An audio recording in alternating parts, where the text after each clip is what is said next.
Radio, it's the Empty Man Podcast, you custer. On wood. Most niggas been molested. This is what I found out. Right. And this just from my mother being, my mother was a foster parent with CPS, Child Protective Service. Right. So watching mom, her work she do, I was in the juvenile system, so we went through a lot of group therapy and a lot of group sessions. So I heard a lot of niggas' life stories.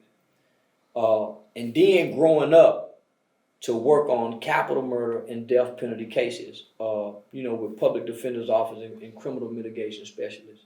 So working on those cases and studying death penalty cases, I come to find out some of the most aggressive guys, some of the most violent dudes, some of the most hardened acting guys are guys who at some point been violated or molested in their childhood. And thank God that never happened to me. Never happened to me. Man, I had a great childhood life. So I've never been abused. I don't know what it's like. I'm really a sheltered kid. For sure. You know what I'm saying? Me too. Who mother worked a lot, and we snuck outside while mama was at work. Right. Niggas outside playing while mama at work. I ain't supposed to be here. Mama getting ready to call. Nigga run back home, catch the phone. And so my culture and my community shaped me while my mother was gone. I had a loving, nurturing mother who tried to instill good morals and good values into her two boys. But mama was gone to work, right? No man at home. We got our uncles who we see occasionally who might come stay at mama's house. But for the most part, we got our culture. Right. Outside of the culture, we got our environment. Now, we don't live in the hood.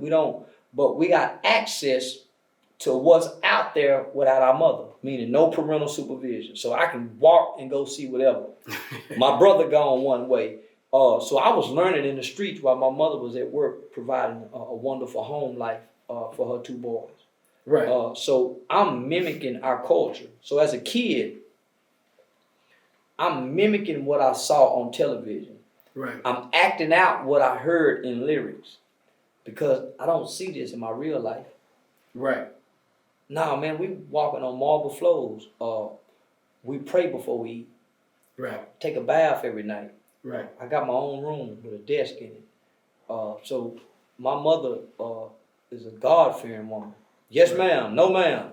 You don't even talk back to adults. So I had to learn through culture-wise. Right.